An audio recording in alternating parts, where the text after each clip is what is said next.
माह मुहर्रमुल हराम का आगाज हो चुका है और पूरी दुनिया के अंदर जिक्र इमाम आली मकाम की महफिलें यकीनन आज पहली शब ही से उसका आगाज हो चुका होगा।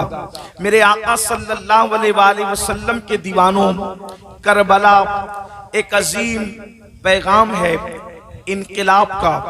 दुनिया के किसी भी इनकिलाब को करबला के बाद अगर इनकिलाब का जज्बा और शौक मिला है तो वो मैदान करबला से मिला है। मेहनतें बद्र, ओहद, खंदक और खैबर में की गई, उन मेहनतों की तहफ्फुज़ की जो जंग है उसे जंगे करबला कहते हैं। सहाबे किराम की मेहनतों को तहफ्फुज़ फराहम करने के लिए इमाम आली मकाम इमाम हुसैन अला जद्दी वाले सलाम ने अपना घराना लुटाया। दास्तान करबला हम हर साल सुनते हैं, बार बार सुनते हैं, लेकिन आपसे मैं पूछना चाहता हूं, हमने इतनी मर्तबा करबला को सुना, बल्कि करबला शरीफ की महफिलें मुनक्किद की और इंशाअल्लाह ये क़यामत तक मुनक्किद होती रहेगी। लेकिन आपसे पूछना चाहता हूं कि हमने करबला को सुनने के बाद अपने अंदर इनक़िलाब क्या पैदा किया, अपने अंदर तब्दीली क्या पैदा की। आइए आज करबला के हवाले से एक बात आपकी खिदमत में रखी जाए। उम्मीद करता हूं कि बहुत तवज्जो से आप समाअत करेंगे। करबला की जो जंग थी एक नजरियाती जंग थी, यानी दो नजरिए आपस में एक दूसरे से टकराए और फिर आज 14वीं सदी के बाद यानी तकरीबन चाहे वो 15वीं सदी के अंदर हम लोग किसके साथ खड़े हैं। याद रखें, यजीदी किसी को कहना हमारे माशरे में बहुत बड़ी गाली समझी जाती है और वो गाली होना भी चाहिए। याद रखें, यजीदी भी अगर उसको यजीदी कह दिया जाए तो वो चिढ़ जाता है, यानी कि यजीदी भी जो कल्बी तौर पर यजीदी है वो अपने आप को यजीदी कहलाना गवारा नहीं करता। मगर आज की इस महफिल के अंदर जिसमें हजारों की तादाद में ये सरों का समंदर है और उसमें अक्सरियत नौजवानों की है, थोड़ी देर के लिए हम अपना एहतिसाब करें। ये नजरियाती जंग है।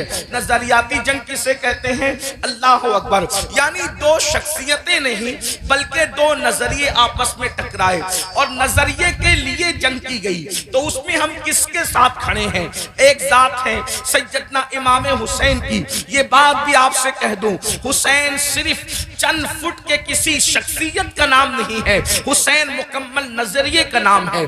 हुसैन जो है एक मुकम्मल फिक्र का नाम है। हुसैन पाक एक मुकम्मल अंजुमन का नाम है। हुसैन पाक जो है वो मुकम्मल एक मसलक का नाम है। हुसैन पाक अल्लाह अकबर जोहदे मुसलसल की दावत पहम का नाम है। हुसैन पाक अल्लाह अकबर गैरतों की आबरू के तहफ्फुज़ का नाम है। हुसैन पाक अस्लाफ की मेहनतों के तहफ्फुज़ का नाम है। तो हम लोग किसके साथ खड़े हैं? इमाम हुसैन के साथ खड़े हैं या फिर यजीद भी चंद फुट के किसी एक इंसान का नाम सिर्फ नहीं है बल्कि यजीद भी एक नजरिए का नाम है। हम किसके साथ खड़े हैं?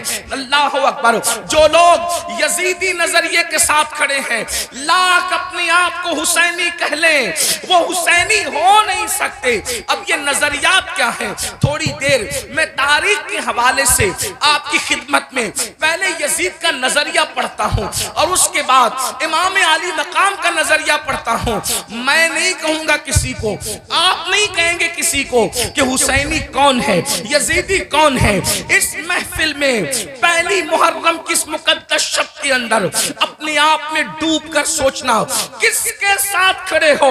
यजीद के साथ खड़े हो या शहजादा रसूल के साथ खड़े हो? मेरे आका सल्लल्लाहु अलैहि वसल्लम के दीवानों, आखिर यजीद से इमाम आली मकाम को इख्तिलाफ क्यों है? इमाम उससे इख्तिलाफ क्यों करते हैं? उसकी वजह यह है कि यजीद जो है वो दीन यानी जिसमें सिर्फ नमाज हो और वो भी नमाज सिर्फ नाम को नमाज हो, रोजे सिर्फ नाम को हो, हज सिर्फ नाम का हो, ज़कात सिर्फ नाम की हो, सदका तो खैरात सिर्फ नाम के हो, यानी चंद टोपियां दाढ़ियां बज़ाहिर ये एक देखने की चीज हो। यजीद जो है इस मजहब से, इस दीन से बज़ाहिर कोई इख्तिलाफ नहीं करता था, वो रूह दीन को मिटाना चाहता था, मजहब की रूह को मिटाना मिटाना चाहता था, मजहब की असल को मिटाना चाहता था। आप कहेंगे मजहब की असल क्या है? नंबर एक, सबसे पहली मजहब की असल ये है कि रसूलुल्लाह सल्लल्लाहु अलैहि वसल्लम से मोहब्बत अपनी जान से ज्यादा की जाए, अपने माल से ज्यादा की जाए, अपने वतन से ज्यादा की जाए। सबसे पहली असास मजहब की ये है। इकबाल ने कहा था, ये फाका कश के मौत से डरता नहीं जरा, रूहे मोहम्मद इसके बदन से निकाल दो, फिक्रे अरब को देके फिरंगी तखय्युलात, इस्लाम को हिजाजो यमन से निकाल दो। वो रसूलुल्लाह की अकीदतें, वो रसूलुल्लाह की मोहब्बतें, वो रसूलुल्लाह का प्यार।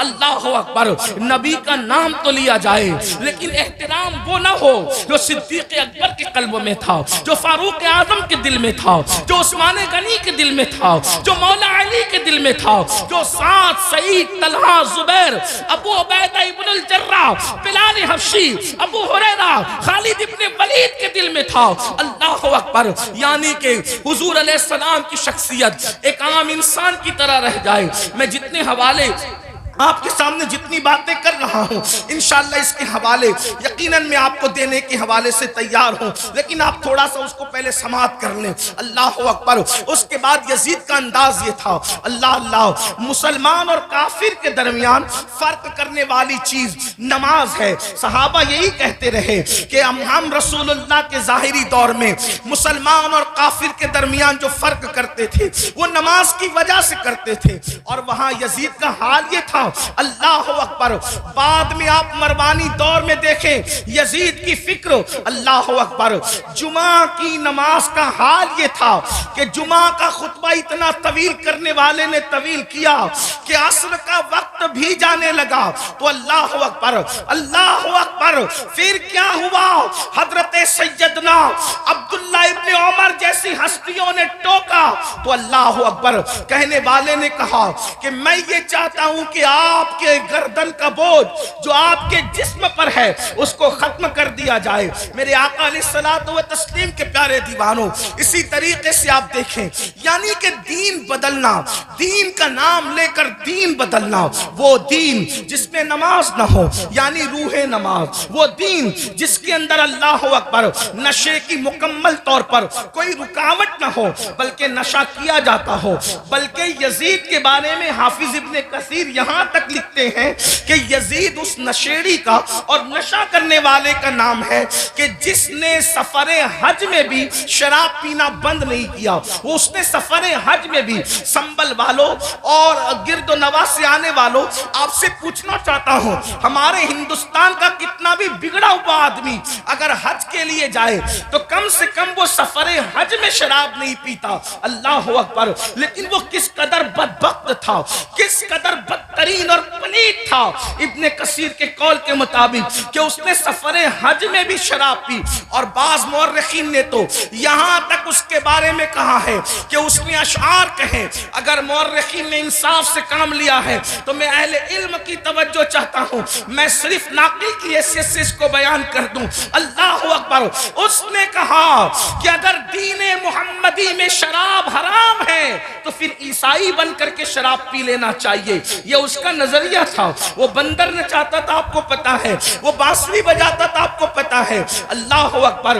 और यहां तक के ख्वाजा हसन निजामी जैसे लोगों ने तो बहुत बड़ी बातें उसके बारे में लिखी, लेकिन मैं बहुत एहतियात के साथ ये बात करूं कि यजीद उस बदतरीन इंसान का नाम है जिसने अपनी सौतेली मां पर तक पाप की नजर डाली। लोगों ने और आगे के किस्से लिखे हैं, मैं उसकी तरफ नहीं जाता, लेकिन सिर्फ इतना कहना चाहता हूं, उसने अपनी सौतेली मां पर भी पाप की नजर डाली। शेख मुहक्किक शेख अब्दुल हक मुहद्दिस देहलवी रहमतुल्लाह अलैह लिखते हैं, अम्मा जान सैयदा आयशा सिद्दीका को उसने बदतरीन गाली दी। और वो गाली शेख मुहक्किक ने लिखा है, लेकिन मजमे में मेरी बयान करने की हिम्मत नहीं है। वल्लाह वो सैयदा आयशा सिद्दीका जिसके बिस्तर पे कुरान नाजिल होता हो, वो सैयदा आयशा सिद्दीका जिस पे तोहमत लगती हो, तो अल्लाह जिसकी बरात का ऐलान करता है, जिसकी इज्जत का ऐलान करता है, जिसकी शान व अज़मत का ऐलान करता है, सूरत नूर की आयतें जिसकी तहारत की गवाही दिखाई देती नजर आती हो। मेरे इमाम कहते हैं शमा दिल मिश्का तन सीना जुजाजा नूर का, तेरी सीरत के लिए आया है सूरा नूर का। अल्लाह अकबर। वो इतनी गंदी गाली दी है, उसका जिक्र नहीं किया जा सकता। ये यजीद था। अब आपसे पूछना चाहता हूँ, अल्लाह अकबर, यजीद के यहाँ बाप का कोई एहतराम न था, इसलिए कि इब्ने कसीर को आप उठा करके पढ़ें तो वो अपने वालिद से दूर दूर ही रहा, बल्कि वो यहूद और नसारा के माहौल में रहा। कुत्तों से मोहब्बत करना, बंदरों से मोहब्बत करना, बांसुरी का मामला, ये सारी चीजें। और फिर उसके बाद उसके अक्सर दोस्त जो थे वो यहूद और नसारा थे। मेरे आका अलैहिस्सलाम के प्यारे दीवानों, अब ऐसा शख्स जो है वो कुर्सी पर, वो भी कौन सी कुर्सी, वो भी कौन सा तख्त, वो भी कौन सी मंजिल, वो भी कौन सा मकाम, जिस मकाम पर अफजलुल बशर बादल अंबिया बित्तहकीक सिद्दीक अकबर बैठ चुके थे, उस कुर्सी पे वो बैठ रहा था। अगर इमाम उसको कबूल करते तो लोग ये समझते कि जो रंग सिद्दीक अकबर का है वही रंग यजीद का है। अल्लाह अकबर।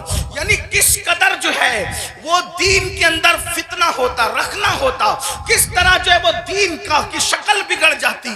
जिस कुर्सी पे फारूक आजम बैठ चुके थे उसी कुर्सी पे वो बैठना चाहता था, यानी मोमिनों का खलीफा, मोमिनों का अमीर कहलाना चाहता था। इमाम अर्श मकाम इमाम हुसैन रदी अल्लाह तबारक व तआला अन्हु ने उसकी मुखालिफत फरमाई और मुखालिफत फरमाकर एक मुकम्मल नजरिया पेश किया। अली अकबर जैसा जवान खाक और खून में तड़पता हुआ देखा जाएगा। अली अस्कर जैसा शहजादा करबला की जमीन पर दफन होता हुआ देखा जाएगा। सकीना के चेहरे पर तमाचे लगते हैं, हुसैन उसको बर्दाश्त कर लेंगे। बीबियों के दुपट्टे छीनते हैं, हुसैन पाक को वो बर्दाश्त हो जाएगा।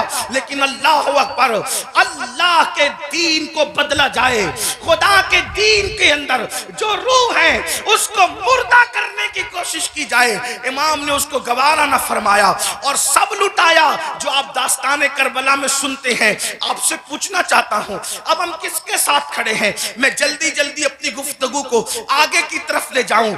यजीद के यहाँ जिना कोई ऐब नहीं था और इमाम हुसैन के यहाँ जिना का नाम सुनकर भी बदन के रोंगटे खड़े होते हैं कि क्या लोग ऐसा गुनाह भी कर सकते हैं जिसे जिना कहते हैं। आपसे पूछना चाहता हूं, अगर आज कोई जिना के अड्डे की तरफ जा रहा है और उसके माथे पर बल भी नहीं है और वो बेहयाई और बदी में डूबा है, तो आपसे पूछना चाहता हूं वो नजरियाती तौर पर किसके साथ खड़ा है?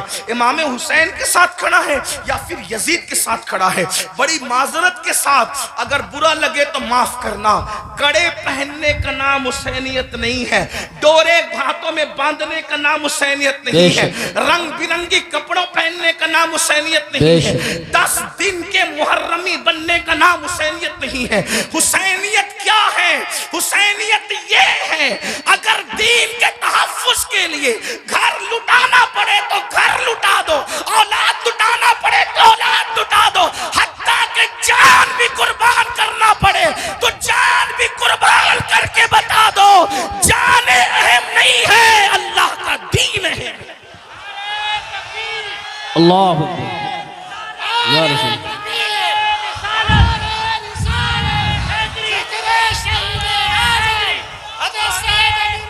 बड़ी माजरत के साथ कुछ लोगों ने हुसैनियत को बहुत सस्ता कर दिया।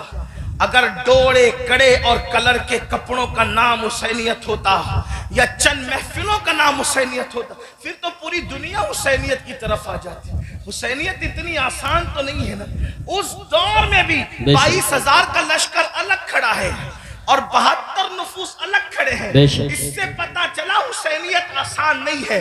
अब अपने आप में डूबकर सोचो, क़यामत के दिन अल्लाह अकबर किसके साथ उठोगे? मेरी कौम के वो जवानों जो अपनी रातों को गंदी फिल्मों के साथ जो है वो अल्लाह अकबर जहन्नम के अजाब को कबूल करते हुए, खुदा के चैलेंज से न डरते हुए, नरम नरम गद्दों पे लेटकर अगर जिना के मनाजिर देख रहे हो तो मैं यहाँ उलमा मौजूद है, एक बात अर्ज करूं कि यजीद भी तो कहीं फिर ऐसा काम करने वालों से इस मामले में 2 कदम पीछे नजर आ रहा है और मेरी कौम के वो जवान जो अपने आप को हुसैनी कह रहे हैं, वो इस मामले के अंदर, इस मामले में कह रहा है, क्या वो यजीद से 2 कदम आगे नजर नहीं आते?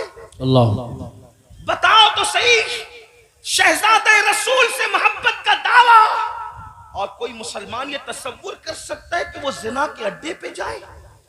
वो जिना जिसके बारे में अल्लाह के रसूल सल्लल्लाहु अलैहि वसल्लम गैबदा नबी ने फरमाया कि क़यामत के दिन जानियों को आग के कपड़े पहनाए जाएंगे, आग का कुर्ता पहनाया जाएगा और उनकी शर्मगाहों पर जहन्नम की आग भड़काई जाएगी।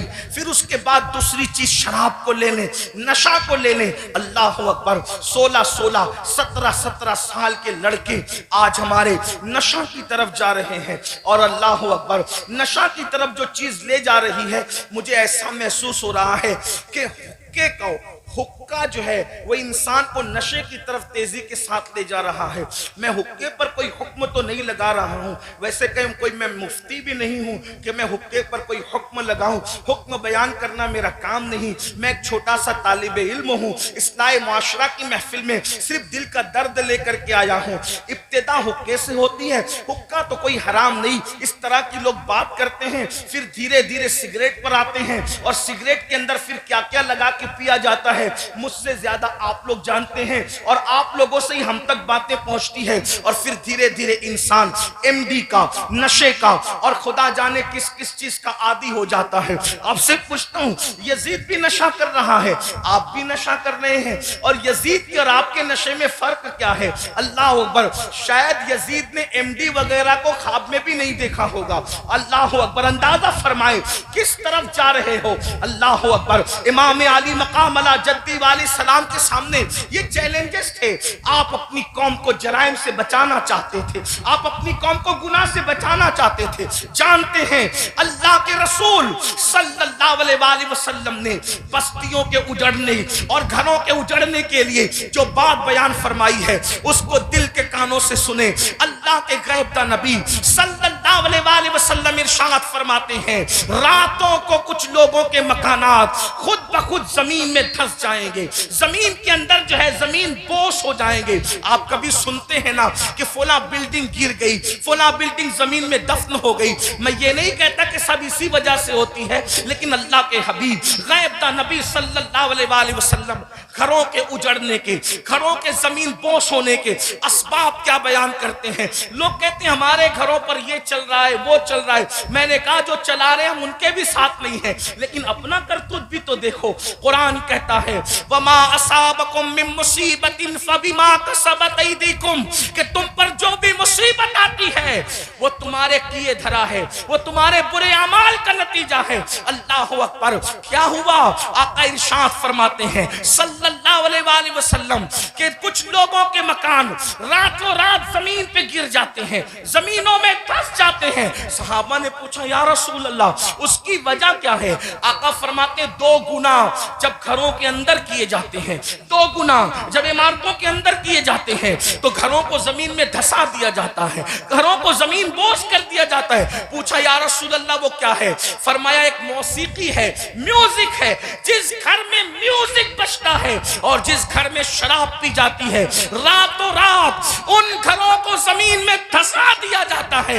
अब आप मुझे बताओ, कानों में ईयरफोन लगाकर रातों के 3-3, 4-4 बजे तक म्यूजिक सुनने वालों, क्या तुम्हें अपने घरों से प्यार नहीं है? तुम्हें अपने घरों से मोहब्बत नहीं है? तुम्हें अपने घरों से उल्फत नहीं है? और फिर अल्लाह के हबीब अलैहिस्सलाम फरमाते हैं जिसने दुनिया में शराब का एक घूंट पिया और तौबा नहीं की, जब वो मरेगा तो मरने वक्त तो उसकी जबान पे कलमा जारी नहीं होगा, वो कलमे से महरूम रहेगा। और यहाँ तक के हजरत मालिकुद्दीनार फरमाते हैं मैंने कई नशा करने वालों को कुफ्र पर मरते देखा है। अल्लाह अकबर। हजरत उमर इब्न अब्दुल अजीज कहते हैं मैंने कई नशा करने वालों को कुफ्र पर काफिर होकर मरते देखा है। अल्लाह के बंदो जरा गौर तो करो। फिर तीसरी चीज लेते हैं नमाज के हवाले से। 95% लोग नमाज नहीं पढ़ते हमारे माशरे का, और लोग आसानी से कह देते हैं मौलाना हमें टाइम नहीं मिलता। बल्कि आशूर के शब में भी जिसमें जुमेरात ही को जंग हो रही थी करबला की। अक्सर मौर्रिखीन कहते हैं जुमरात को ही जो है वो जंग का आगाज कर दिया था। इमाम पाक ने पूछा गाजी अब्बास से, अब्बास क्या कर रहे हैं ये लोग? कहा वो तो जंग शुरू करने की बात करते हैं। कहा उनसे कह दो कि हमें नमाज बहुत पसंद है, हमें तिलावत बहुत पसंद है, हमें गिरिया अल्लाह के लिए करना बहुत पसंद है, जिक्र अस्कार बहुत पसंद है। वो जंग तो होनी ही है, लेकिन एक रात की वो हमें मोहलत दे दे ताकि आने वाली रात शबे आशूर है, उसमें हम अल्लाह की इबादत करें, गिरिया वजारी करें। आपसे पूछता हूं, इमाम तो मोहलत ले रहे हैं इबादत के लिए, और अल्लाह रब्बुल इज्जत ने हमें पूरी जिंदगी दी है, इबादत की तरफ नहीं आते। कितनी सादगी से इंसान कहता है मौलाना टाइम नहीं मिलता।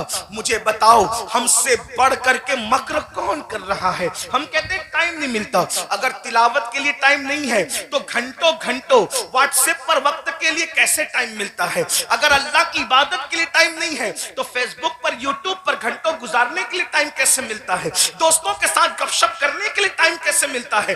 याद रखिए अल्लाह के बंदो, कब तक अय्याशियां करते रहोगे? कब तक जराइम करते रहोगे? कब तक खुदा के गजब को चैलेंज करते रहोगे? कब तक अल्लाह के अजाब को दावत देते रहोगे? कब तक खुदा के अजाब से गफलत बरतते रहोगे? याद रखना अल्लाह ने किसी को बहुत लंबी उम्र हमेशा के लिए नहीं दी है। आखिर मौत है मौत, आखिर मौत है मौत। जब उसने महबूबों को मौत दी है तो फिर मरदूदों का क्या हाल होगा? जब उसने मुकर्रबीन को मौत का मजा चखाया है तो दूर रहने वालों का क्या हाल होगा? याद रखना जिस दिन रूह का रिश्ता जिस्म से टूट जाएगा उस दिन सिवाय पछतावे के कुछ हाथ नहीं आएगा। अल्लाह अल्लाह जब लोगों के दरमियान बैठते हो तो वलियों की तरह बातें करते हो, और जब तन्हाइयों में होते हो तो शैतान का नंगा नाच बन जाते हो। ये मुनाफिकत नहीं है तो और क्या है? जबान कुछ और कहे और किरदार कुछ और कहे।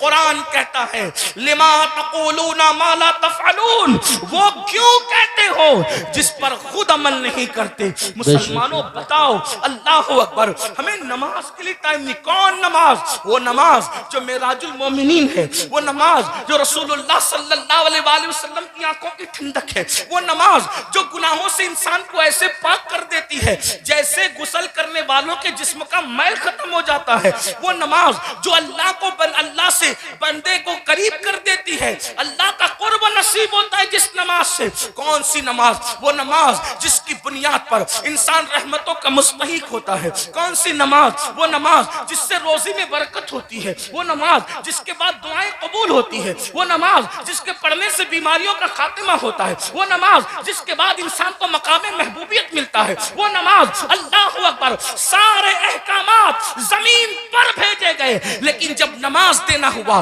तो जमीन पर नहीं भेजी गई बल्कि मेराज में लामका पे बुलाकर महबूब को दे के बताया गया। सारे अहकामात अपनी जगह है लेकिन नमाज का मामला अपनी जगह है। इसीलिए बुजुर्गों ने फरमाया, अल्लाह के रसूल अलैहि सलाम फरमाते हैं कि सबसे पहले क़यामत में नमाज के बारे में पूछा जाएगा। अगर नमाज का मामला आपका क्लियर हुआ तो सारे मामला क्लियर कर दिए जाएंगे, और अगर नमाज के मामले में अटक गए, नमाज के मामले में फंस गए तो फिर इंसान बच न सकेगा। आप मुझे बताएं, हमें अल्लाह से डर नहीं लगता? जिस क़यामत के दिन के बारे में काबे अहबार कहते हैं, अगर 70 अंबिया के बराबर भी कोई अमाल व फर्ज महाल लेकर के पहुंचे तो भी वो अपने अमाल को हकीर जानेगा, हकीर। आपसे पूछता हूं क्यों वक्त नहीं निकालते? अब आइए आपसे पूछूं, इमाम तो सजदे की, इमाम तो अल्लाह अकबर शहादत के वक्त भी सजदा करते हैं। कितना दर्दनाक वक्त होगा। अल्लाह अल्लाह, जब इंसान का एक्सीडेंट होता है और वो मौत को करीब देखता है तो इंसान अपनी जान की फिक्र करता है, मगर कुर्बान मेरे इमाम शहीद करबला ने जब आखिरी वक्त आया तो भी अपने सर को सजदे में रखा और सर सजदे में रख करके बता दिया, औरों को जान से मोहब्बत है लेकिन अली के बेटे को अपनी जान से ज्यादा सजदे से मोहब्बत है। आप बताएं तो सही। और उसी नमाज से हम दूर है। आशूर में भी नमाज दूर करते, आशूर में भी नमाज से दूर रहते हैं। आइए अब इस अपनी गुफ्तगू को एंड की तरफ ले जाते हुए आपसे पूछूं, अगर क़यामत के दिन, तवज्जो करना इन जुमलों पर, अगर क़यामत के दिन फहरिस्त बनी जानियों की कि जानी एक साथ खड़े रहेंगे। तवज्जो है आप, जानियों की फहरिस्त बनी कि जानी एक साथ खड़े रहेंगे। तो जिस ग्रुप में यजीद होगा उसी ग्रुप में जिना करने वाले भी तो होंगे ना। दुनिया के अंदर बड़ी बड़ी बातें हाकना आसान है। महशर आपकी मर्जी और मेरी मर्जी से नहीं होगा। महशर को महशर कहते इसलिए हैं कि वहां बड़े बड़े मुकर्रबीन भी नफ्सी नफ्सी कहेंगे। अल्लाह। थोड़ा किसी के दिल की फरियाद दिल के कानों से सुनो, मेरी कौम के जवानों जहन्नम का ईंधन बनने नहीं आए हो। मेरी कौम के जवानों अल्लाह को नाराज करने नहीं आए हो। इमाम आली मकाम से जान से ज्यादा मोहब्बत करने वाले मेरे सुन्नियों, आपसे पूछता हूं थोड़ा गौर करना, ईमान वाले दिल पे हाथ रखकर सोचना। जानियों की फहरिस्त बनेगी कि सारे जानी एक साथ खड़े रहे। तो बताओ जहां यजीद होगा वहां जानी लोग होंगे कि नहीं होंगे? और निगाहों की पाकीज़ा, निगाहों को पाकीज़ा रखने वालों की फहरिस्त बनेगी कि जो निगाहों को नीचा रखते थे, औरतों को पाप की नजर से नहीं देखते थे, जिनकी निगाहों में तकद्दुस था, वो सब एक तरफ खड़े रहे। तो बताओ अल्लाह अकबर, निगाहों को तहफ्फुज देने वाले इमाम हुसैन के साथ खड़े होंगे और जिना करने वाले यजीद के साथ खड़े होंगे। अगर क़यामत में ऐसा हो गया, अगर हो गया कि बेनमाजी एक साथ रहे और नमाजों की पाबंदी करने वाले एक साथ खड़े रहे, तो बताओ यजीद के साथ खड़े होंगे कि नहीं होंगे बेनमाजी? और जो नमाजों को तहफ्फुज देते थे वो उस शहीद के साथ खड़े होंगे कि नहीं होंगे, जिसने सर को सजदे में कुर्बान किया है, सर सजदे में कुर्बान किया है। अल्लाह अल्लाह किसी ने कहा था, हो सके तो लाइए दोनों जहां मीजान में, मैंने एक सजदा जमीने करबला से ले लिया। अल्लाह अकबर। बताओ मुसलमानों, तो पता चला ये नजरियात की जंग है, ये नजरियात की जंग है। अब से पूछूं, जंग में जब इंसान जाता है, जंग में जब इंसान जाता है फौज लेकर जाता है, बहन लेकर नहीं जाता। जंग में इंसान जाता है फौज लेकर जाता है, बीबियां लेकर नहीं जाता। जंग में इंसान जाता है, अल्लाह अकबर, फौज लेकर जाता है, सौतेले भाई लेकर नहीं जाता। जंग में इंसान जाता है 6 महीने का बच्चा लेकर नहीं जाता। इमाम आप जंग में भी जा रहे हैं, और कुछ लोग तो ये कहते हैं कि चलो इत्तेफाकी हादसा हो गया। इत्तेफाकी हादसा आपके मुअर्रिखीन के लोगों के लिए कहने को है, वरना रसूलुल्लाह के घर का बच्चा बच्चा जानता था। आका ने इतनी तफसील से करबला बयान की थी। इब्ने अब्बास कहते हैं कि नबी के घर के बच्चे बच्चे को पता था कि हुसैन मैदान करबला में खड़े जब वो शहीद होंगे। जंगे सिफ़ीन के मौके पर मौलाए कायनात जब करबला के करीब से गुजरे तो रोए, फरमाया यहाँ हुसैन के ऊंट बैठेंगे, यहाँ उनके कजावे रखे जाएंगे। यानी कितनी तफसील मालूम थी खानदान रसूल को कि ऊंट कहाँ बैठेंगे वो भी पता है, खैमे कहाँ लगेंगे वो भी पता है, कजावे कहाँ रखे जाएंगे वो भी पता है। आप कहते हैं हादसा हो गया, लेकिन ये हकायक है, सच्चाई है। इमाम आप जंग के लिए जा रहे हैं, लेकिन बीबियां ले जा रहे हैं, जंग के लिए जा रहे हैं, बहनें ले जा रहे हैं, जंग के लिए जा रहे हैं, बेटियां ले जा रहे हैं, जंग के लिए जा रहे हैं, बच्चे ले जा रहे हैं, जंग के लिए जा रहे हैं, सौतेले भाई ले जा रहे हैं। ऐसा क्यों? इमाम गोया के बताएंगे ये तलवारों के टकराने की जंग नहीं, बल्कि ये किरदार की जंग है, ये नजरियात की जंग है। एक तरफ यजीद सौतेली मां को पाप की नजर से देख रहा है, तो हम मैदान में बताएंगे कि सौतेले रिश्ते का तकद्दुस क्या है। आप देखें पूरी दुनिया के अंदर सौतेला रिश्ता हमेशा मशकूक रहा है। आप तवज्जो करें, सौतेला रिश्ता हमेशा मशकूक रहा है। आप नहीं देखते सौतेले रिश्ते का मतलब? कुरान की तफासिर उठा करके देखे, इब्ने अब्बास से लेकर साहिब नईमी तक सौतेले रिश्ते का मतलब क्या?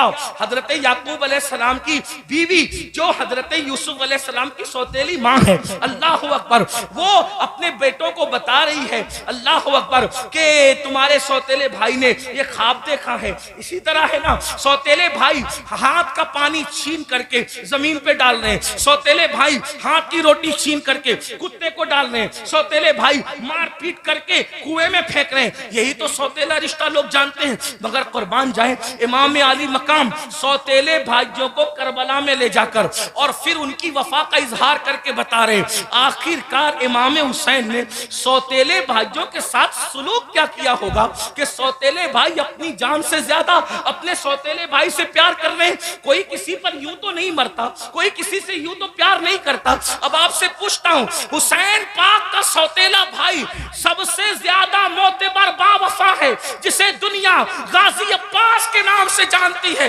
आपसे पूछता हूं, वफा का दूसरा नाम अगर करबला के बाद हमसे कोई पूछे तो हम हजरत गाजी अब्बास का नाम लिया करते हैं। शिमर ने अल्लाह अकबर रिश्तेदारी की वजह से हजरत अब्बास को अमान लिखी, उनके भाइयों को अमान लिखी। तो हजरत अब्बास ने कहा, शिमर तुझ पर भी लानत है और तेरी अमान पर भी लानत है। वल्लाह तूने नबी के शहजादे को अमान नहीं दी, उनको काटना चाहता और हमें बचाना चाहता है। हुसैन के बाद जिंदा रहने को हम पसंद ही नहीं करते। ये एक सौतेले भाई का जज्बा। अब आपसे पूछता हूं, अगर आप करबलाई है, अगर आप हुसैनी है, तो इस मजमे में अपने दिल में सोचो, आपके सगे भाई के साथ आपका सलूक क्या है? करबला सिर्फ काले कपड़ों का नाम तो नहीं है ना पहनने का। करबला सीना पीटने का नाम नहीं हमारे दरमियान। हमारे दरमियान करबला उसवे मुस्तफा की तफसीर का नाम है। हमारे नजदीक करबला बद्र ओहद के मकसद की तकमील का नाम है। आप समझते क्या है करबला को? लेकिन हमारे अंदर करबला कहाँ है? हमने रस्मी और इसमी करबला को तो देखा, हमने हकीकत करबला को नहीं देखा। बताओ आप और हमारा जज्बा भाई के बारे में क्या है? यही ना, उसका खेत हड़प कर लिया, उसका हिस्सा हजम कर लिया, उस पर केस कर दिया, उसके खिलाफ खड़े हो गए, उसकी बेटी को अच्छे रिश्ते आते तो आपको पसंद नहीं आता, आपको हजम नहीं होता। बताएं तो सही, उसके घर में बेटे ही बेटे पैदा हो तो आपको तकलीफ होती है। ये आपका मामला सगे भाई के लिए, और वहां सौतेले भाई के साथ अंदाज क्या है? सरकार गाजी अब्बास के साथ देखें। फिर उसके बाद इमाम अपनी बहन को करबला में लाए। जब इमाम किसी की कोई बात नहीं मानते, तवज्जो करना, जब इमाम किसी की कोई बात नहीं मानते तो सैयदा ज़ैनब खड़ी होकर कहती है, भैया ये कर लो, भैया ये कर लो। बहन की कोई बात नहीं टलती। गोया कि हुसैन बता रहे वहां बहन का कोई तकद्दुस नहीं है, और यहां बहन के तकद्दुस का आलम यह है कि बज़ाहिर अगर हजरत इमाम के अपनी फिक्र के खिलाफ बहन बात कर रही है तो इमाम उसको ही मानते नजर आ रहे। किसने नहीं कहा था कि अली असगर को ले जाएं और यजीदियों से कह के पानी पिलाते? इमाम ने सबको मना किया, लेकिन जब बहन आई और बहन ने कहा मेरे लिए चले जाएं, मैं कह रही हूं आप चले जाएं, तो मुअर्रिखीन लिख रहे हैं बहन की बात मानकर इमाम यजीदियों की तरफ जाते हुए नजर आते हैं। हालांकि ये इमाम पाक रज़ी अल्लाह तबारक व तआला की शान है कि यजीदियों के हाथों से उनके शहजादा वाला तबार ने पानी नोश नहीं फरमाया, वो तो शहीद हो गए। लेकिन आपसे पूछता हूं, बहन के बारे में इमाम अली मकाम का हाल ये, बीबियों की मौजूदगी में क़यादत का झंडा खानदान नबुव्वत का किसी के हाथ में देते हैं, बेटियों की और बीबियों की मौजूदगी में उसको बहन कहते हैं। बताओ, इमाम तो बहन से इतना प्यार करते हैं। हमारा और आपका बहनों के साथ क्या ताल्लुक है? हमारा और आपका बहनों के साथ क्या रिश्ता है? आप बताएं मुझे। अगर बहन घर आ जाए 4 बच्चों को लेकर तो भाई और भाभी बात करते हैं, खिलाएंगे कहां से? हैरत की बात यह है, जिस कौम की सोच फिक्रे हुसैन से इस कदर गिर जाए, फिर क्या उस कौम के लिए ये ना कहा जाए कि वो नाम के लिए तो हुसैनी बनी है लेकिन अफकार के एतबार से वो कहीं ना कहीं यजीदियत का शिकार है। मेरे आका सल्लल्लाहु अलैहि वसल्लम के दीवानों, जानते हैं बहन का मकाम क्या है, बहन का मर्तबा क्या है? और ये अल्लाह के रसूल अलैहिस्सलाम से सीखा। आका अलैहिस्सलाम की कोई हकीकी बहन न थी, लेकिन जब जंगे हुनैन के मौके पर अल्लाहु अकबर, हुनैन के अंदर वाफर मिकदार में, कसीर मिकदार में जब वो गनीमत का माल आया तो उस वक्त तो एक खातून आई और आने के बाद कहा, ए मोहम्मद मैं आपकी बहन हूं, मैं आपकी बहन हूं। हुजूर अलैहिस्सलाम को उस बहन से जुदा हुए तकरीबन कमोबेश आधी सदी बीत चुकी थी। अल्लाह के हबीब अलैहिस्सलाम ने कहा, तुम मेरी बहन हो, नाम क्या है? कहा, मेरा नाम शैमा है, मैं हलीमा की बेटी हूं। आका अलैहिस्सलाम ने फरमाया, शैमा को तो जानता हूं, हलीमा को भी जानता हूं, मेरी वो माँ है, रजाई माँ, लेकिन शैमा तुम मेरी बहन और तुम ही हो, इसकी निशानी तुम्हारे पास क्या है? अल्लाह, क्या निशानी है मुझे बताओ। तो हजरत शैमा कहती है, एक बात ऐसी है जो सिर्फ तुम और मैं जानते हैं, तीसरा कोई नहीं जानता हमारे सिवा। का वो कौन सी? तो आका अलैहिस्सलाम से उन्होंने अर्ज किया, एक दिन मैं आपको कहीं ले जाना चाहती थी, एक दिन मैं आपको कहीं ले जाना चाहती, आप आना नहीं चाहते थे, मैंने जबरदस्ती की, गोद में छीना।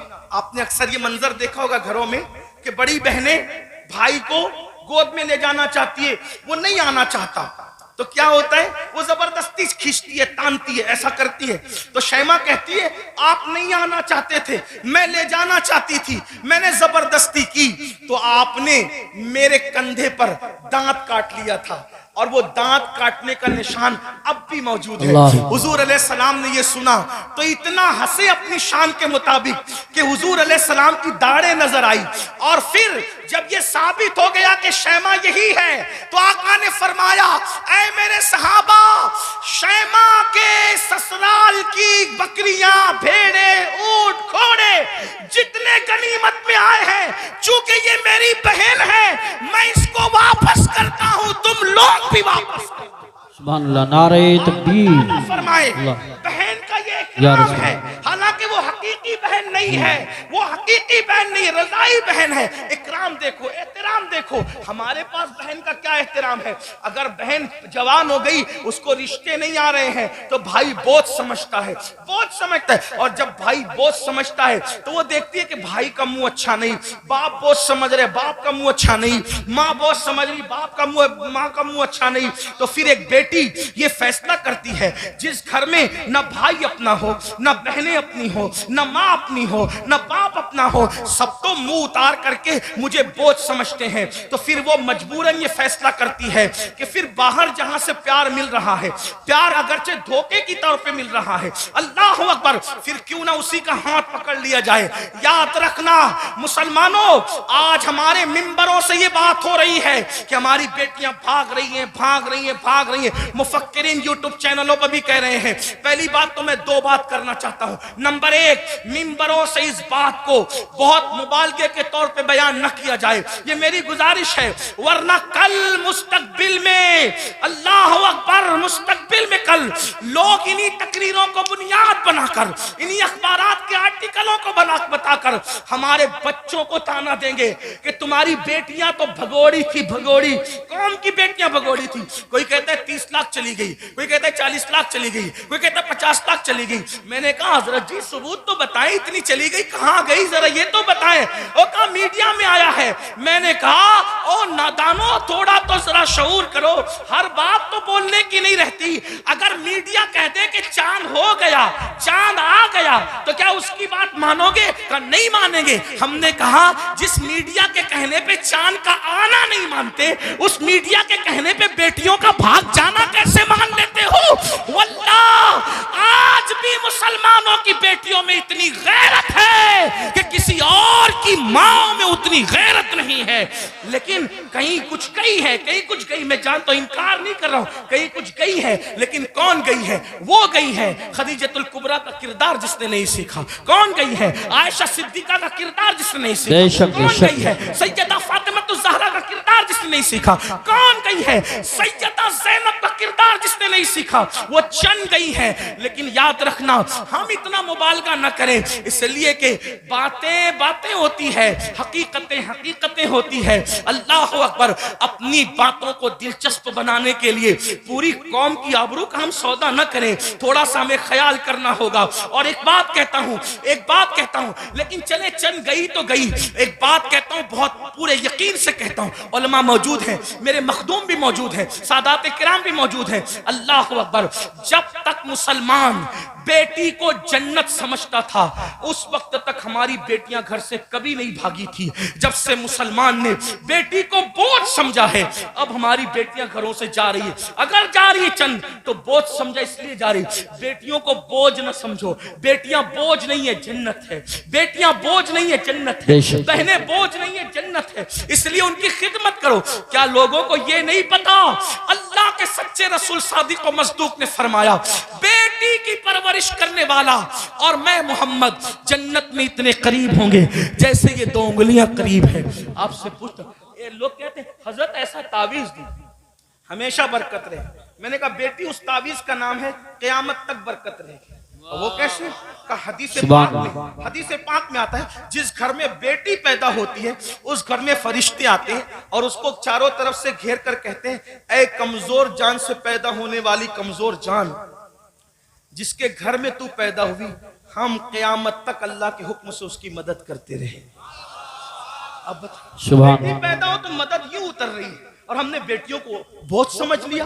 तो इमाम करबला में देखो बेटी से प्यार कितना कर रहे हैं। हजरत सैयदा सुकैना, जिन्हें सकीना भी कहते हैं। अब मैं जो है वो तलफ़ुज़ात के जो है वो भूल भुलैया में आपको घुमाना नहीं चाहता, जो लोग कहते हैं वही कहकर आगे बढ़ना चाहता हूँ। लेकिन बहरहाल हजरत सैयदा सकीना को सीने पे सुला रहे कि नहीं सुला रहे, एक बेटी का मर्तबा। करबला के खैमे में इमाम अपनी बेटी को सीने पे रख रहे हैं। आप अंदाजा तो फरमाए, चचा भतीजी के कहने पर फुरात तक जा रहा है, ये सब क्या है? भाई अपनी बहन के कहने पर, इमाम अली अकबर रज़ी अल्लाह तबारक व तआला अपनी बहन के कहने पर वो सब कुछ करते नजर आ रहे हैं, जिसको देख करके इंसान हैरत इस्तेजाब में डूब जाता है। करबला ये भाइयों, करबला अब इख्तिताम पे सुन ले जरा।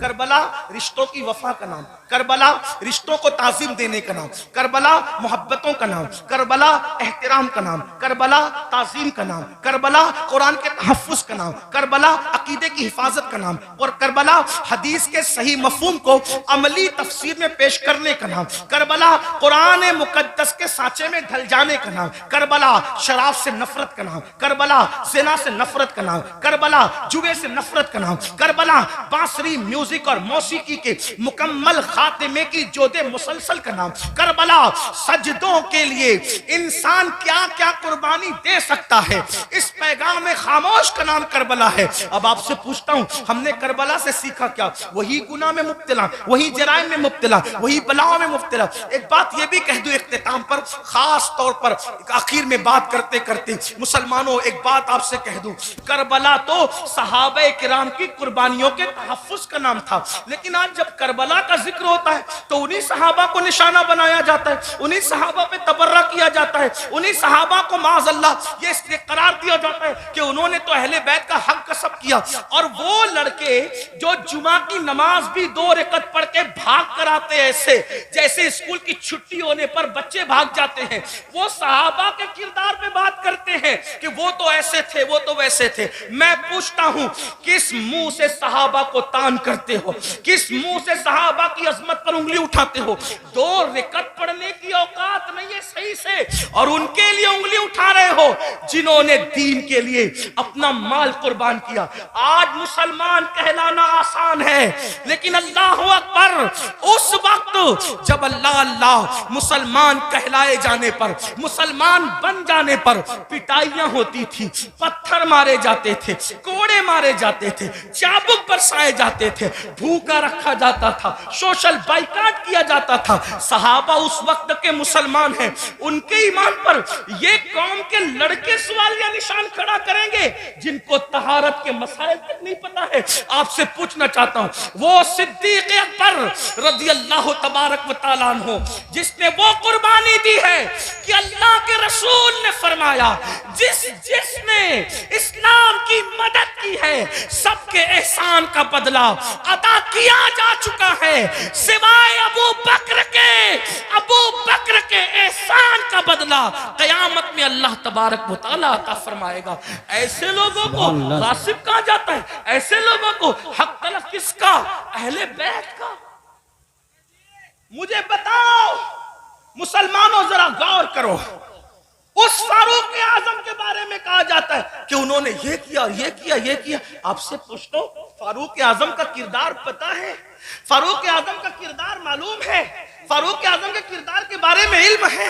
अल्लाह अकबर, आपको वो सफर याद होगा, आप वो सफर जानते होंगे। अल्लाह अकबर कि फारूक आजम मदीने मुनव्वरा से चलते, फारूक आजम मदीने मुनव्वरा से चलते और मदीने से चलते हुए बैतुल मुकद्दस जाते हैं। एक ही ऊँटनी है, अपने जवानों की खास तवज्जो, एक ही ऊँटनी है, गुलाम साथ में जा रहा है। फारूक आजम गुलाम से कहते, सवारी एक है इसलिए हम ये करेंगे, सवारी एक है ये करेंगे कि थोड़ी देर मैं बैठूंगा, थोड़ी देर आप बैठना, फिर मैं पैदल चलूंगा, फिर तुम बैठोगे, तुम चलोगे, मैं बैठूंगा। आपसे पूछता हूं, बैतुल मक़दिस तक गुलाम को इस तरह लेकर के गए कि नहीं लेके गए?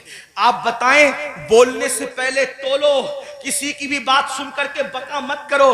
जो फारूक आजम एक गुलाम की हक तलफी न करें, जो फारूक आजम एक गुलाम की हक तलफी न करें, वो फारूक आजम अपनी आकाजादी सैयदा फातिमा ज़हरा की हक तलफी कैसे कर सकते हैं? आप जानते हैं, कभी गौर तो किया होता, कभी सोचा तो होता, जिससे जो सुना वही बकना शुरू कर दिया। मेरे आका अलैहिस्सलाम फरमाते हैं, मेरे असहाब को बुरा मत कहो, मेरे सहाबा को बुरा मत कहो। और इसी करबला की बात करते हुए सहाबा पे तबर्रा किया जाए, मुसलमानों क्या मुंह लेकर के उठोगे? जानते हैं शिफा शरीफ में काजी अयाज रहमतुल्लाहि ताला अलैह लिखते हैं कि एक शख्स मर रहा था, उसको मौत आ रही थी, मरते वक्त उसकी जबान पे कलेमा नहीं आ रहा था, अल्लाह अकबर, उसकी जबान पे कलेमा नहीं आ रहा था। उससे पूछा गया कि तू कलेमा क्यों नहीं पढ़ पा रहा है? उसने कहा कि मैं अबू बकर और उमर के गुस्ताखों के साथ बैठा करता था। वो गुस्ताख नहीं था, बल्कि गुस्ताखाने शेखैन के साथ बैठता था। अल्लाह अकबर। तो जो गुस्ताखाने शेखैन के साथ बैठे, सिर्फ बैठे, मरते वक्त तो उसकी जबान पे कलेमा नहीं आता, जो गुस्ताखी करे उसका क्या अंजाम होगा? ये दुनिया चंद दिन की है, ये दुनिया चंद लम्हे की है। बंदों की खुशी के लिए अल्लाह को नाराज न करो।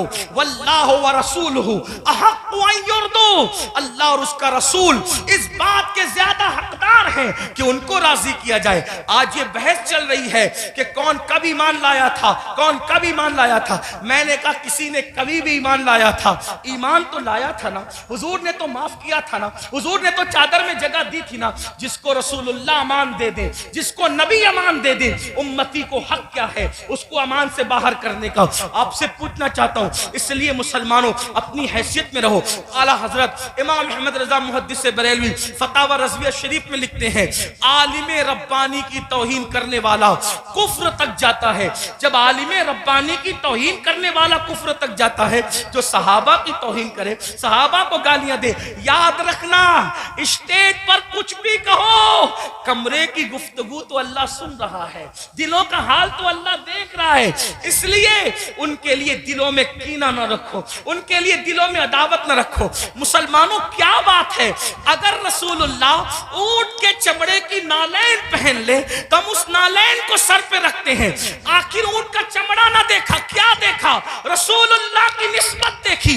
तो जब रसूलुल्लाह की निस्बत की वजह से ऊंट का चमड़ा सर पे रखा जाता है, तो रसूलुल्लाह की निस्बत की वजह से असहाबे मुस्तफा की ताजीम क्यों नहीं की जाती, उनका एहतराम क्यों नहीं किया जाता? लेकिन एक बात यह भी ख्याल रखना, एक तबका वो है कि अल्लाह अल्लाह जो सहाबा को हल्का जान रहा है, सहाबा की बेअदबी कर रहा है, कमरों में बैठ करके अपने मानने वालों को उनके खिलाफ कान भर रहा है। लेकिन दूसरा तबका वो भी नजर आ रहा है कि जब अहलुल बैत पर कोई गुफ्तगू होती है तो फिर उसका मुंह उतरता है कि ये अहले बैत की फजीलत पढ़ने वाला कोई राफजी तो नहीं हो गया। हम कहते अल्लाह के बंदो, अहले बैत की फजीलत पढ़ना राफजियत नहीं है, बल्कि सहाबा की गुस्ताखी करने का नाम राफजियत है। वरना देखो अल्लाह अकबर, हमारे जितने बुजुर्गान दीन है सब ने खुल खुल कर, खिल खिल कर सहाबा की अजमत भी बयान की और अहले बैत की अजमत भी बयान की। आज अगर महफिल में नारे हैदरी लगे तो कुछ लोगों के चेहरे यूं उतरते हैं, हमने खुद मिंबर पे महसूस किया, उनके नाम नहीं जानते वो कौन लोग हैं। अल्लाह अकबर कि महफिल में अली का नारा लग रहा है, कहीं राफजियों की महफिल तो नहीं। मैंने कहा ये फिक्रे सहाबा नहीं है, फिक्रे अहले सुन्नत नहीं है। हमारी महफिलों में सहाबा के साथ अली मुर्तजा का नारा लगता था, लगता है और इंशाअल्लाह लगता रहेगा। बल्कि सहाबा ने तो मेयार करार दिया है ईमान का अली मुर्तजा को। फरमाया जब लोगों में बिदअतें फैलने लगी, फितने उठने लगे, तो महफिलों में लोग आते तो हम सोचते कौन अपना और पराया है। तो जब लोगों को छांटना चाहते, लोगों को तकसीम करना चाहते, अपने और पराये का फर्क क्या है, तो हम जिक्र अली करने लगते। अली का जिक्र सुनकर जिनके चेहरे खिल जाते, समझ जाते ईमान वाला है, जिसका चेहरा उतर जाता समझ जाते कि मुनाफिक। नारे तकबीर, इसलिए नारे जिक्र रिसालत। अली करो मगर एहतराम सहाबा के साथ, जिक्र अहले बैत करो एहतराम सहाबा के साथ, सहाबा का जिक्र करो अहले बैत की ताजीम के साथ, क्योंकि ये दोनों रसूलुल्लाह से मंसूब है। बल्कि यूं कह ले हुजूर के इर्द गिर्द सितारे गर्दिश कर रहे। जो गर्दिश घर के अंदर कर रहे उनको अहले बैत कहते हैं, और जो घर के बाहर कर रहे उनको सहाबा कहते हैं। हुजूर की निस्बत का ख्याल करो। आइए अपनी बात को इख्तिताम तक पहुंचाते हुए ये बात अर्ज करूं, मुसलमानों, हमने बातें बहुत की, बहुत बातें की।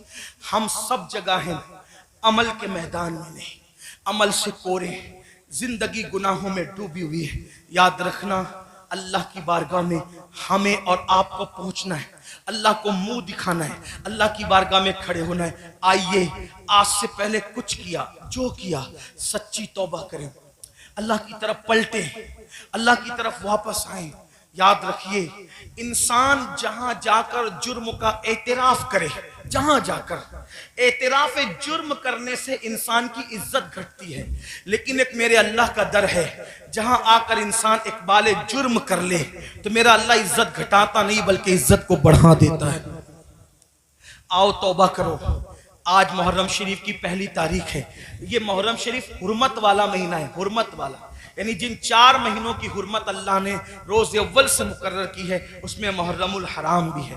और अल्लाह के रसूल अलैहि सलाम की एक हदीस ये है कि रमज़ान शरीफ के बाद सबसे ज़्यादा जिस महीने के रोज़े की अहमियत है वो माह मुहर्रमुल हराम के रोज़े, माह मुहर्रम शरीफ के रोज़े।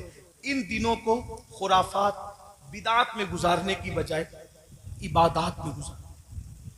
हो सके तो ये तय कर लो कि रोजाना मैंने नबी और आले नबी पर 1000 बार दुरूद शरीफ पढ़ना है। आप कहेंगे, लोग कहते हैं अरे वाह बहुत टाइम लगेगा। कोई टाइम नहीं लगेगा। सल्लल्लाहु अलैहि व आलिहि वसल्लम, ये बहुत मुख्तसर दुरूद शरीफ, बहुत मुख्तसर दुरूद शरीफ है। अगर इस दुरूद शरीफ को आपने पढ़ा 1000 बार, सिर्फ 20 मिनट का टाइम लगेगा। 20 मिनट दुरूद शरीफ पढ़ो। उसके बाद जैसा कि आपने पहले भी सुना, सदका दो, खैरात दो। और एक बात आपको कहूं, इसको भी ध्यान से, कि जो हम खुराफात पर और बिदात पर पैसा खर्चा करते हैं, उस पैसे को उठा के आप वो सादात किराम जो मालदार नहीं है उन पे खर्चा करो, वो उलमाए किराम जो मालदार नहीं उन पे खर्चा करो। इससे क्या होगा? खुराफात और बिदात के बारे में तवज्जो करना। 2 ग्रुप है, एक ग्रुप कहता है जायज, एक ग्रुप कहता है नाजायज। जो ग्रुप जायज कहता है वो भी सिर्फ जायज ही कहता है, ना फर्ज कहता है, ना वाजिब कहता है, ना सुन्नत कहता है, नहीं कहता ना। जो जायज साबित भी कर ले खुराफात को तो सिर्फ जायज ही कह सकेगा, फर्ज नहीं कह सकेगा, वाजिब नहीं कह सकेगा। लेकिन भाइयों, अपने मुसलमान भाई की मदद करना तो अल्लाह ने हम पे फर्ज किया है। बल्कि यहां तक फरमाया कि जब तक तुम अपने मुसलमान भाई की मदद करते रहोगे अल्लाह तुम्हारी मदद करेगा। और आपको बताऊं, खास तौर पे सादात की खिदमत, वो जो मालदार नहीं है, मुस्तहिक हैं, ये नहीं कहता गरीब हैं, मेरे अंदर इतनी हिम्मत नहीं कि मैं किसी सैयद को गरीब कहूं, लेकिन सादात जो मालदार नहीं है, मालदार अगर आप उनकी खिदमत करें तो होगा क्या? 2-3 बातें सुन ले, बात खत्म करते। हजरत सैयदना अब्दुल्ला इब्ने मुबारक रदी अल्लाह ताला हज को जा रहे थे, हज का इरादा था, और हज के इरादे में आपने ये तय किया कि मैंने हज को जाना है। पूरी तैयारी हो गई, इरादा बन गया हज को जाना है। अब्दुल्ला इब्ने मुबारक को पता चला कि मेरे पड़ोस में एक सैयद साहब रहते हैं और वो इस वक्त थोड़ा परेशान हाल है, हालात के सताए हुए और हालात के मारे हुए। तो उन्होंने सोचा कि पड़ोसी है, सैयद है, मैं उनके नाना के यहाँ जाऊं, मैं हज के लिए जाऊं और इनको भूखा प्यासा तड़पता बिलकता छोड़ के जाऊं। तो उन्होंने क्या किया, इस साल हज नहीं करेंगे, इंशाअल्लाह आइंदा फिर कभी देखेंगे। हज की पूरी रकम उठाकर उस सैयद साहब को दे दिया और उसके बाद आंसू पोंछते हुए, अब सब्र करते हुए रह गए। जब हज से काफिला वापस आया तो लोग मुलाकात करते थे, तो अब्दुल्ला इब्ने मुबारक लोगों को कहते थे मुबारक हो हज। तो लोग भी कहते थे अब्दुल्ला आपको भी मुबारक हो, आपको भी मुबारक हो। हज़रत अब्दुल्ला इब्ने मुबारक सोचते, या अल्लाह मैं गया नहीं, लेकिन जो आता है मुझे हज की मुबारकबाद देता है। इसी फिक्र में थे, आंख लगी तो ख्वाब में गैब से निदा आई, कोई कहने वाला कहता है अब्दुल्ला इब्ने मुबारक तूने मेरे नबी के शहजादे की मदद के लिए हज को मुलतवी कर दिया तो तेरी ये अदा इतनी पसंद आई कि हमने तेरा हम शक्ल एक फरिश्ता पैदा किया है जो क़यामत तक तेरी तरफ से हज करता रहेगा और उसका सवाब तुझे मिलता रहेगा। सुभान अल्लाह, सुभान इसलिए अल्लाह। इसलिए खुराफात की तरफ खर्च करने की बजाय अपने सादात जो मुस्तहिक है उनके लिए खर्च करो। ऐसे सादात हैं, मैंने कई जगह देखा, कोई सब्जी बेच रहा है, कोई ऑटो चला रहा है, कोई चाय बेच रहा है, उनके बच्चों की स्कूल की फीस नहीं है भरने के लिए, उनकी बच्चियों की शादी के लिए पैसे नहीं है। ये सारी चीजें मुसलमानों हमें इसकी तरफ गौर, तरजीहात की तरफ गौर कीजिए, जहां खर्च करने का ज्यादा फायदा है उसकी तरफ। बल्कि इमाम अहले सुन्नत एक हदीस लिखते हैं, आइए उस हदीस को भी सुने। कहते हैं कि मेरे आका अलैहिस्सलाम ने फरमाया कि जिसने बनु हाशिम पर एहसान किया, उनकी खिदमत की, उनकी मदद की, आका फरमाते मुझ पर वाजिब और लाजिम है कि जिसने भी मेरी आल की खिदमत की, मदद की, नुसरत की, हिमायत की, मोहब्बत की, आका फरमाते मुझ पे वाजिब है, लाजिम है कि उसका सिला मैं उसको कयामत में दूंगा जब वो मुझसे मिलेगा। ये हदीस लिखने के बाद मेरे इमाम कहते हैं जिसका मफहूम ये, सुन्नियों दौड़ो और सादात की खिदमत कर लो, इसलिए कि नबी किस किस को मिलेंगे, किस किस को ना मिलेंगे अलग उन्वान है, लेकिन जिन्होंने आले नबी की खिदमत की होगी उससे मिलने का वादा मुस्तफा जाने रहमत फरमा रहे हैं। गोया के और लोग हुजूर को ढूंढेंगे और हुजूर अपनी आल की खिदमत करने वाले को सिला अता फरमा रहे होंगे, लिका का शरफ अता फरमा रहे होंगे। इसलिए मेरी गुजारिश है, हमने अपने पैसों को, रुपयों को बहुत जाय किया खुराफात पर, बिदात पर। क्या खुराफात है, क्या बिदात है? अपने इलाके के मुस्तनद मोतबर उलमा और मुफ्तियान किराम के पास बैठो और बैठ करके सीखो कि किन खुराफात से और बिदात से बचना है और कौन सी चीजें अहले सुन्नत व जमात से है। जैसे कि लोग तो शरबत पिलाने को भी बिदत कह देते हैं। आपसे कहता हूं कि भाई शरबत पिलाना कौन सी बिदत है? मेरे इमाम लिखते हैं, वो भी क्या दलील दी, फरमाया जब कुत्ते को पानी पिलाने पे जन्नत मिल सकती है तो इमाम आली मकाम के नाम पे अगर मोमिनों को शरबत पिलाया जाए तो फिर उसका सिला क्या होगा। ये सारी चीजें करते रहिए। अल्लाह ताला से दुआ है अल्लाह हम सबको तौफीक दे। गुफ्तगू के दरमियान अगर कोई गलती हो जाए तो अल्लाह ताला माफ फरमाए। अस्तगफिरुल्लाह रब्बी मिन कुल्लि ज़ंबि व अतूबु इलैहि। अहले सुन्नत का है बेड़ा पार, अस्हाबे हुजूर नज्म है और नाव है इतरत रसूलुल्लाह की। अस्सलामु अलैकुम व रहमतुल्लाहि व बरकातुहू।